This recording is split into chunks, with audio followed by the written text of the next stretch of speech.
Assalamualaikum students, my name is Usman Javed Bhatti. Today is our next lecture of class 9th. 9th class का जो है ये हमारा next lecture जो है आज स्टार्ट होने लगा है। आज का नेक्स्ट लेक्चर स्टार्ट करने से पहले ज़रा हम जो है रिकन्सिडर करते हैं अपने लास्ट लेक्चर्स को। वो कौन कौन सा था? वो था सेल वाल था, और सेल वाल के पीछे जो था वो एक जो है एज सेलुलर या सब सेलुलर स्ट्रक्चर किसे कहते हैं, क्यों कहते हैं, ये जो क्वेश्चन था वो हमने रीड आउट किया था।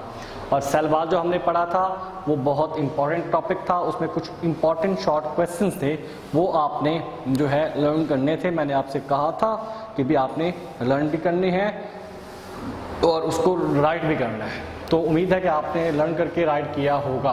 क्वेश्चन क्या थे वैसे मैं एक बार आपको जो है रिवाइज करा देता हूँ। सबसे पहले तो सेल वाल क्या करें, सेल वाल कहाँ पाई जाती है, क्या आपको पता है सेल वाल कहाँ पाई जाती है? उम्मीद है कि आपने पढ़ा होगा तो आपको पता होगा।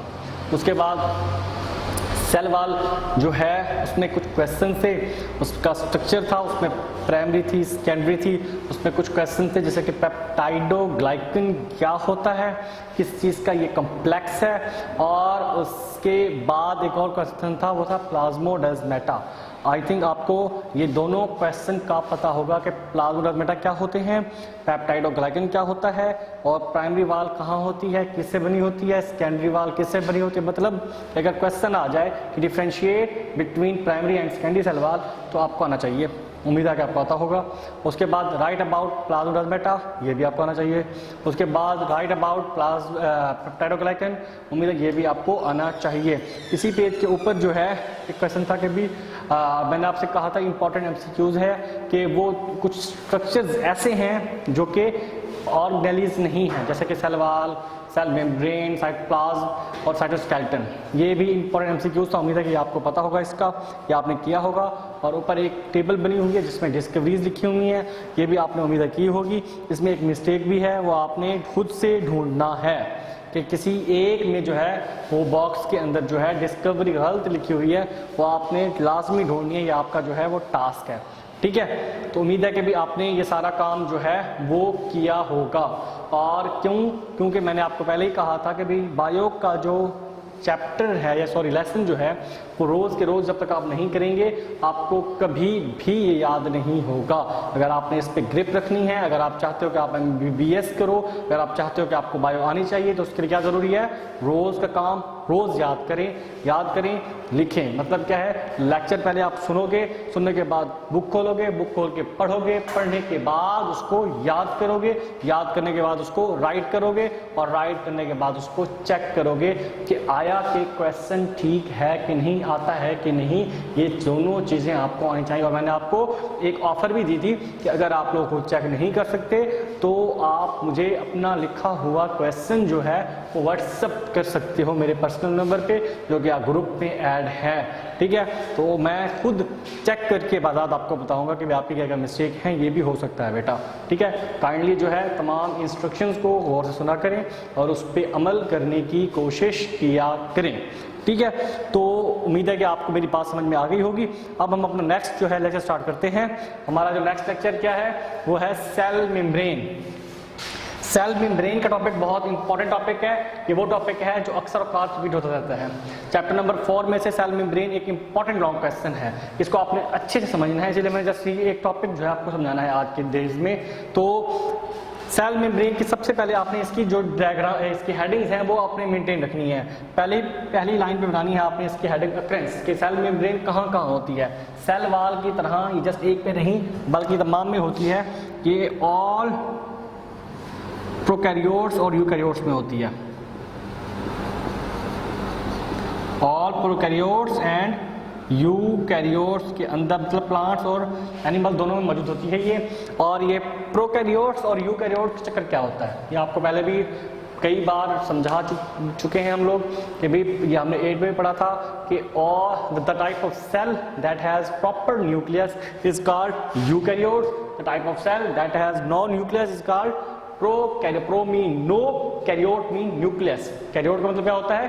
न्यूक्लियस, और प्रो का मतलब नो, और eu mean yes, karyote mean nucleus. जिसमें न्यूक्लियस होगा उसे यूकैरियोट, जिसमें न्यूक्लियस नहीं होगा उसे प्रोकैरियोट्स कहेंगे।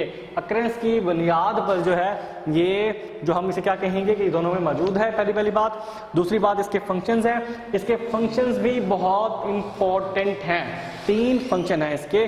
सबसे पहला फंक्शन क्या है? ये मेंटेन करने में हेल्प करता है, और क्या करता है? एक्ट करता है as a semi permeable membrane. इसका मतलब क्या है? इसका मतलब ये है कि एक ऐसी मेम्ब्रेन, एक ऐसी लेयर, एक ऐसी झली जो कुछ चीज़ों को तो गुजरने दे, कुछ को ना गुजरने दे। अगर हम इसका कॉमन जो है, अगर इसके हम एग्जांपल लेना चाहें तो क्या लेंगे? आपने कभी आटे को छानते हुए देखा है? जब हम आटा छानते हैं तो आटे को तो गुजरने देता है, लेकिन कंकर वगैरह को रोक लेता है। तो ऐसी चीज़ जो कुछ चीज़ों को गुजरने दे, कुछ को ना गुजरने दे, उसे हम कहते हैं सेमी परमीएबल। और ये जो सेल मेम्ब्रेन है ये सेमी परमीएबल है, ये कुछ चीज़ों को गुजरने देती है और कुछ को गुजरने नहीं देती। इसी वजह से इसको हम कहते हैं कि ये मेंटेनेंस में मेन रोल प्ले करती है। किसमें? मेंटेन रखने में मेन रोल प्ले करती है। इसके बाद इसमें नेक्स्ट इसका फंक्शन है कि ये मैसेज को कंडक्ट करने में हेल्प करती है। किसके मैसेज? इम्पल्स के या सेल्स के मैसेज जो है उसको कंडक्ट करने में भी ये हेल्प करती है कि कौन सी चीज़ मूव हो रही है, कौन सी चीज़ ट्रांसपोर्ट हो रही है, कौन सी नहीं हो रही है, इसमें भी हेल्प करती है। और तीसरा इसका अहम जो वर्क है वो क्या है? वो ये है कि ये आइडेंटिफाई करती है, आइडेंटिफाई टू अदर सेल्स, दूसरे सेल्स को आइडेंटिफाई करने में भी ये हेल्प करती है। ठीक है, तो 3 चीज़ें हैं। पहली क्या है? एक मेंटेनेंस, दूसरा क्या है? कंडक्शन, तीसरा क्या है? वो आइडेंटिफिकेशन। 3 फंक्शन हैं इसके, ये तीनों ही आपने इसी तरह याद करने हैं। उम्मीद है कि भी आपको यहाँ तक टॉपिक समझ में आया होगा। इसके बाद हम कंपोजिशन की बात करते हैं। इसमें 3 चीज़ें हैं जो मेन हैं, जो सेल मेम्ब्रेन को बनाने में हेल्प करती हैं। एक इसमें आता है लिपिड, एक इसमें आते हैं प्रोटीन, और तीसरा इसमें आता है कार्बोहाइड्रेट्स। कुछ कार्बोहाइड्रेट्स भी इसमें शामिल होते हैं। तो कंपोजिशन मीन बनावट, किस चीज से बना होता है? सेल मेम्ब्रेन 3 चीजों से मिलकर बना होता है। एक लिपिड है, एक प्रोटीन है और एक कार्बोहाइड्रेट है। जो इसमें मेन जो है वो लिपिड और प्रोटीन है। कार्बोहाइड्रेट कुछ मिकदार जो होती है वो इसमें प्रेजेंट होती है। ठीक है, मेन क्या है? यही 2 हैं। ठीक है, ये जो है ये स्मॉल अमाउंट के अंदर मौजूद होती है। उसके बाद हम बात करते हैं फुलियड मोज़ेक मॉडल। ये एक इंपॉर्टेंट शॉर्ट क्वेश्चन है। अगर सेल मेम्ब्रेन लॉन्ग में ना आए, हो सकते ना आए, तो शॉर्ट में फुलियड मोज़ेक मॉडल लाजमी आएगा। इस क्वेश्चन को इसीलिए मैंने रेड मार्कर से लिखा हुआ है कि ये बहुत इंपॉर्टेंट है, इस पे आपने फोकस करना है। फुलियड मोज़ेक मॉडल का मतलब क्या है कि स्ट्रक्चर ऑफ सेल मेम्ब्रेन को एक्सप्लेन करने का जो मॉडल है उसे हम कहते हैं फुलियड मोज़ेक मॉडल। ठीक है, और इसको आपने बिल्कुल वर्ड बाय वर्ड याद करना है।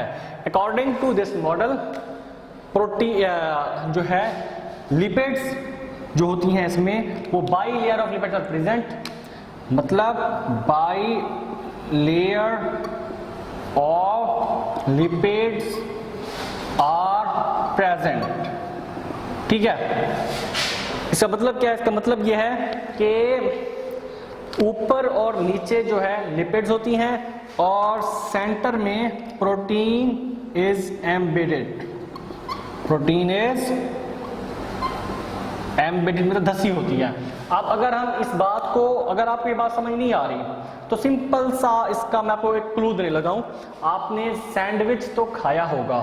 सैंडविच की अगर हम बात करें तो अगर हम बात करते हैं किसी चीज़ की भी ऊपर और नीचे जो है वो एक लेयर है लिपिड की, और उसमें जो है अंदर जो है उसकी धसी ऊपर की नीचे की, या बर्गर की बात करते हैं तो ऊपर नीचे जो होती हैं एक तरह का क्या कहते हैं उसे जो होती है डबल टाइप जो होती है वो, उस लेयर को हम कह सकते हैं लिपिड, और उसमें जो है हम कह सकते हैं उसमें नेक्स्ट जो होती है उसमें प्रोटीन जो होती है वो उसमें धसी हुई होती है, ठीक है।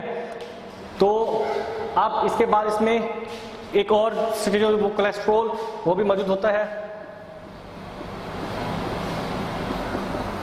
कोलेस्ट्रॉल भी इसमें मौजूद होता है थोड़ा थोड़ा कुछ मिकदार। अगर हम प्रोटीन की बात करें तो प्रोटीन कुछ ग्लाइकोप्रोटीन भी होती हैं, इसमें वो ग्लाइकोप्रोटीन भी होती हैं और ग्लाइकोलिपिड्स भी होते हैं, और साथ में इसमें कोलेस्ट्रॉल भी होता है। और इसकी अगर हम इसमें बात करते हैं फ्लूइड मोज़ेक मॉडल की, तो आपने सबसे पहले क्या बताना है, इसमें बाइलेयर है लिपिड की, उसमें प्रोटीन एम्बेडेड होती है, कुछ कोलेस्ट्रॉल भी होता है, और कोलेस्ट्रॉल जो है इसको इलास्टिसिटी भी देता है, सॉरी फ्लूइडिटी वगैरह देता है, प्रोटीन जैसी इलास्टिसिटी देती है। मतलब जो जो चीज़ें इसमें मौजूद हैं वो उसका कोई ना कोई एक रोल भी है, सिग्निफिकेंस, ठीक है। उसके बाद हम बात करते हैं, एक क्वेश्चन है difference between plasma membrane and cell membrane. ये एक बॉक्स जो है साइड में बना हुआ है, उसमें सिंपल सा है, अगर हम बात करते हैं सेल की तमाम मेम्ब्रेन की तो वो क्या कहलाता है, सेल मेम्ब्रेन। अगर हम सेल की जस्ट आउटर मेम्ब्रेन की बात करते हैं वो क्या कहलाता है, प्लाज्मा मेम्ब्रेन। ये जो बॉक्स बना हुआ है इस पर आपने एक क्वेश्चन बनाना है। उसके बाद ये डायग्राम बनी हुई है, डायग्राम में आपने इसी तरह शो करना है कि भी ऊपर और नीचे इसमें लिपिड है, सेंटर में इसके अंदर जो है ये धसी हुई है, क्या कहते हैं, प्रोटीन्स वगैरह, इसमें ग्लाइकोप्रोटीन भी, ग्लाइकोलिपिड भी है, कोलेस्ट्रॉल भी है। डायग्राम भी आपने जरूर बनानी है। तो इसके बाद हम दोबारा इसको रिपीट करते हैं इस क्वेश्चन को, क्योंकि ये इंपॉर्टेंट लॉन्ग क्वेश्चन है, आपको आना चाहिए। सबसे पहले अकरेंस कहाँ होता है, प्लांट और एनिमल दोनों में होता है, मतलब कि प्रोकैरियोटिक और यूकैरियोटिक सेल दोनों में होता है। और अगर प्रोकैरियोटिक के बारे में बात करें तो type of cell that has no nucleus, eukaryotic की बात करें तो type of cell that has proper nucleus. अगर इसकी फंक्शन की बात करें तो इसमें 3 फंक्शंस हैं। सबसे पहला है इसका फंक्शन वो है मेंटेनेंस। मेंटेनेंस की अगर हम बात करें तो उसमें क्या कहते हैं कि भी जो सेल मेम्ब्रेन है वो एक्ट करती है as a semi permeable membrane. Semi permeable की अगर हम बात करें तो मैंने क्या कहा था, कुछ the type of membrane that allow to pass something and to not something, मतलब कुछ चीजों को तो गुजरने दे, कुछ को ना गुजरने दे, उसे हम कहते हैं सेमी परमिएबल मेम्ब्रेन। इसके बाद इसका दूसरा फंक्शन है कि कंडक्शन करती है, मैसेज को कंडक्ट करती है कि सेल में क्या क्या फंक्शन हो रहा है, क्या नहीं, इसमें भी मेन रोल प्ले करती है। उसके बाद ये आइडेंटिफाई करती है टू अदर सेल्स, दूसरे सेल्स को भी ये आइडेंटिफाई करती है, ये इसका फंक्शन है। तो कितने फंक्शन हो गए इसके, 3, एक मेंटेनेंस, दूसरा कंडक्शन और तीसरा आइडेंटिफिकेशन। तो उम्मीद है कि आपको ये फंक्शंस और इसके अकरेंस का जो है पता लग गया होगा। अब हम बात करते हैं इसकी कंपोजिशन की। कंपोजिशन में मैंने आपको पहले बताया है कि 3 चीजों से मिलकर बनी हुई है ये सेल मेम्ब्रेन। एक लिपिड है, एक प्रोटीन है और एक कार्बोहाइड्रेट है। मेन जो कंपोनेंट्स हैं वो लिपिड और प्रोटीन है, सबसे ज्यादातर यही पाए जाते हैं, कुछ अमाउंट जो है वो कार्बोहाइड्रेट्स की होती है, ठीक है। इसके बाद फ्लूइड मोज़ेक मॉडल की बात करते हैं। ये क्या है, इसमें ये बाई लेयर होता है, इसमें लिपिड की बाई लेयर होती है। मतलब पहली बात तो ये कि फ्लूइड मोज़ेक मॉडल है क्या, ये एक ऐसा मॉडल है जो एक्सप्लेन करता है कि स्ट्रक्चर ऑफ सेल मेम्ब्रेन है क्या, किस तरह से सेल मेम्ब्रेन बनी हुई है। अगर इसमें लिपिड भी है, प्रोटीन भी है, कार्बोहाइड्रेट भी है, तो किस तरह से लोकेट करते हैं, हमने ये देखना है। तो ये मॉडल हमें बताता है कि जो लिपिड है इसकी बाई लेयर है, ऊपर और नीचे इसकी लिपिड लेयर होती है, और उसके अंदर प्रोटीन धसी हुई होती है, और इसमें कोलेस्ट्रॉल जो है वो मौजूद होता है, ठीक है। ये 3-4 लाइंस हैं, ये बिल्कुल वैसे की वैसे लिखनी है आपने। इनके फंक्शंस भी बताए हुए हैं कि भी कोलेस्ट्रॉल क्या करता है, प्रोटीन क्या करती है, लिपिड क्या करती है, वो भी आपने लिखनी है। इसके बाद इसमें एक और क्वेश्चन है, वो है right difference between plasma membrane and cell membrane. तो उसमें आपने जस्ट एक पॉइंट बनाना है कि the type of membrane in which we discuss about all the membrane of cell is called cell membrane, ठीक है। इसको मैं लिखने लगा हूं, शायद आपको ये समझ में ना आए, तो एक मैं लिख देता हूं, एक आपने खुद बनानी है। the type of membrane in which we discuss about all membranes is called cell membrane, the type of membrane in which we discuss about just outer membrane, उसे हम कहते हैं प्लाज्मा मेम्ब्रेन। ठीक है, ये बॉक्स भी बना हुआ है, उसमें आप इसको रीड आउट कर सकते हो। इसके बाद इसमें जो है ये डायग्राम है, डायग्राम भी आपने बिल्कुल बनानी है, कोशिश करना है उसमें हर एक चीज़ को आपने रिप्रेजेंट करना है, किस तरह से कहाँ प्रोटीन है, कहाँ कोलेस्ट्रॉल है, किस तरह लिपिड है, इसमें ईच एंड एवरीथिंग कोलेस्ट्रॉल वगैरह को भी आपने इसमें मेंशन जरूर करना है। मेन जो है आपने डायग्राम में मेंशन जो है उसको लाजमी करना है। ठीक है, उम्मीद है कि भी आपको ये टॉपिक समझ में आया होगा। तो आपने क्या करना है, टॉपिक को याद करना है, पहले पहले से उसको आपने लेक्चर सुनना है, बड़े गौर से अच्छी तरीके से इस लेक्चर को आपने सुनना है। जब आप लेक्चर सुन लो तो इसको आप बुक खोल के एक बार रीड आउट करो, रीड आउट करने के बाद इसको पढ़ोगे, देखो कोई मसला तो नहीं है इसमें, कोई चीज़ मिस तो नहीं हो गई। अगर कोई मसला हो तो आप व्हाट्सएप पे मुझसे कॉन्टैक्ट करो।